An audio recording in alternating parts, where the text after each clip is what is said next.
우선 저체중으로 고민하신 분들의 영양 섭취부터 적정 체중, 과체중이신 분들 중에서 근육량 증가를 원하시는 분들 식단에 대해서 체중 증가, 영양소의 비율도 중요한데 제가 추천드리는 영양소의 비율은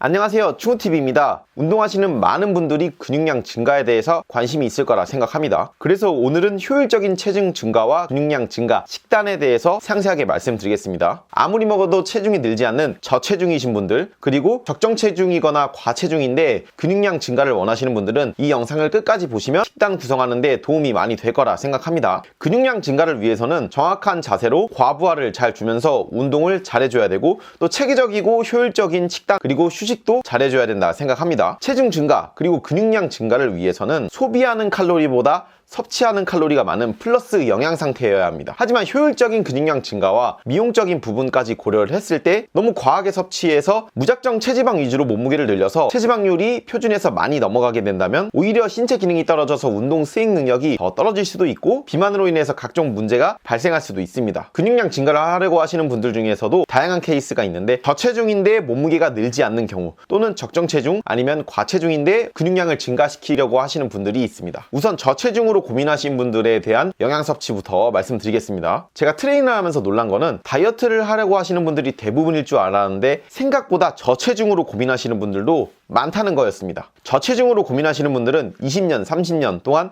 체중을 늘리기 위해서 여러 가지 시도를 많이 해봤지만 실패했다고 말씀하시는 경우가 많았습니다. 저체중의 원인을 분석을 하면은 우선 첫 번째로 먹는 양이 너무 적은 경우, 기초대사량이 너무 높은 경우, 마지막으로는 소화 문제로 인해서 영양소들이 몸에 흡수가 잘 안 되는 경우 등 다양한 원인이 있는데, 실제로 저체중인 분들을 대상으로 인바디를 쟀을 때 기초대사량이 굉장히 높은 경우는 별로 없었습니다. 그러면은 소화 기능의 문제였을까요? 소화 기능에 큰 문제가 있는 확률도 생각보다 높지는 않습니다. 그리고 상담 이후 체계적으로 운동, 식단을 했을 때 실제로 체중 증가에 성공하시는 분들이 상당히 많았습니다. 어떤 변화를 줬을까요? 우선 알아야 할 부분은 여러 가지 연구 결과에서 나타났듯이 살이 계속 찌는 분들은 자신이 먹은 양보다 실제로 더 적게 먹었다고 착각하는 경우가 많고, 저체중이신 분들은 본인이 먹은 양보다 본인이 더 많이 먹었다고 평가하는 경우가 많다고 합니다. 즉 저체중이신 분들은 하루 동안 먹은 총량이 생각보다 많지 않을 가능성이 높습니다. 많이 먹은 것 같지만 비효율적으로 먹은 경우가 많은데 어떤 방식으로 비효율적으로 먹었을까요? 저체중이신 분들은 많은 양의 칼로리, 많은 양의 음식을 섭취하기 위해서 한 번 먹을 때 밥 2공기, 3공기, 한 음식을 2, 3인분 먹는 경우가 있다고 합니다. 이렇게 억지로 먹으면서 몸무게를 늘리려고 하시는 분들도 있는데 밑 빠진 독에 물 붓기나 마찬가지일 수 있습니다.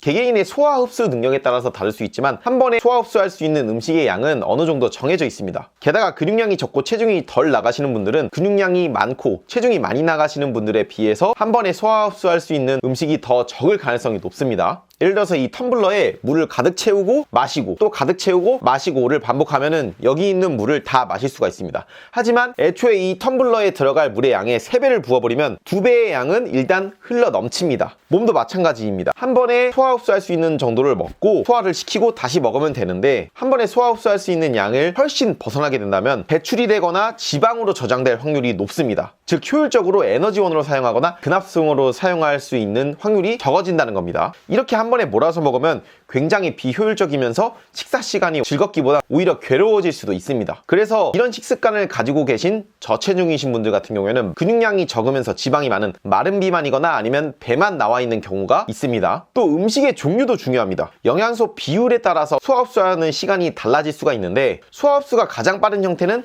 탄수화물, 그리고 단백질, 소화 흡수가 가장 느린 형태는 지방입니다. 그래서 피자, 치킨, 도넛 등과 같은 지방이 많이 들어가고 고칼로리 음식으로 많이 섭취하시는 분들 같은 경우에는 한 번에 너무 많은 칼로리를 섭취를 해서 지방 합성의 비율이 높아질 수가 있습니다.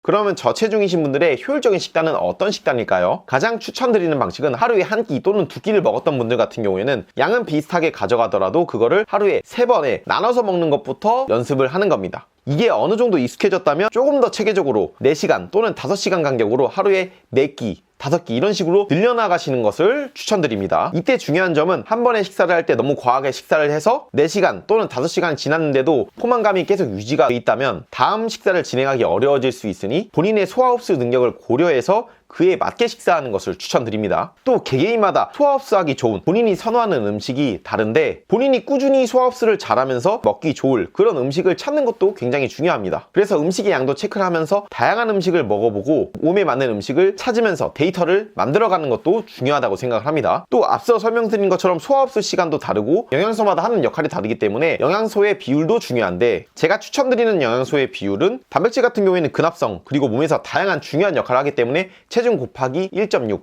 또는 체중 곱하기 2g 정도의 단백질 섭취를 권장드리고 나머지 같은 경우에는 55에서 60%를 탄수화물 15에서 25% 정도를 지방으로 섭취하는 것을 추천드립니다. 과하게 섭취하면은 지방 합성이 많이 되지만 지방 같은 경우에도 필수 영양소고 몸에서 꼭 해야 되는 역할들이 있기 때문에 지방 섭취도 어느 정도 해줘야 된다 생각합니다. 이렇게 단백질은 꾸준히 잘 섭취를 해주면서 몸에서 에너지원으로 사용되는 탄수화물과 지방은 목적에 따라서 그리고 몸 변화에 따라서 비율을 조절해 나가면서 섭취하는 것을 추천드립니다. 다음은 적정 체중 또는 과체중이신 분들 중에서 근육량 증가를 원하시는 분들에 대한 식단에 대해서 말씀드리겠습니다. 저체중이신 분들과 마찬가지로 탄수화물, 단백질 비율을 동일하게 가져가면서 몰아서 먹기보다는 하루에 3끼에서 5끼 나눠서 잘 섭취하는 것을 추천드리는데 이미 적정 체중 또는 과체중이기 때문에 플러스 영양 상태를 너무 과하게 가져가기보다는 지금 유지할 수 있는 칼로리에서 300칼로리, 많게는 500칼로리 정도를 더 섭취를 하면서 운동을 잘 해주시는 것을 추천드립니다. 추가적으로 소화 능력, 운동 수행 능력에 따라서 변수가 많기 때문에 몸 변화를 잘 체크를 해야 되는데 체중으로만 몸 변화를 체크하기보다 조금 더 객관적으로 잘 체크를 하기 위해서 인바디 그리고 눈바디까지 사용하면서 근육량 체크 그리고 실제로 봤을 때 체크까지 하면 지방이 너무 과하게 붙지 않나 확인을 하면서 근육량 증가하는 것을 추천드립니다. 근성장을 위해서는 체계적인 식단 그리고 운동, 휴식 이 3가지가 동시에 잘 이루어져야 하는데 다음 영상에서는 근성장을 위한 운동에 대해서도 상세하게 다뤄보겠습니다. 근성장을 위한 식단에 대해서 간략하게 정리를 하자면 최대한 몸의 영양소를 잘 흡수하기 위해서 한 번에 몰아먹기보다는 여러 번에 나눠서 잘 섭취하는 것, 소화 흡수하기 좋은 음식을 찾고 소화 흡수하기 좋은 영양소 비율로 섭취를 하는 것, 이와 동시에 운동과 휴식도 같이 잘해주는 것, 이게 근성장을 위한 핵심이라고 생각을 합니다. 오늘 이렇게 근성장을 위한 식단에 대해서 상세하게 말씀드렸는데 본인만의 근성장을 위한 식단 방법에 대해서 댓글로 공유해 주시면 감사하겠습니다. 앞으로도 다양한 영상으로 돌아오겠습니다. 궁금한 점은 댓글로 남겨주시고 충우TV 구독과 좋아요 부탁드릴게요. 감사합니다.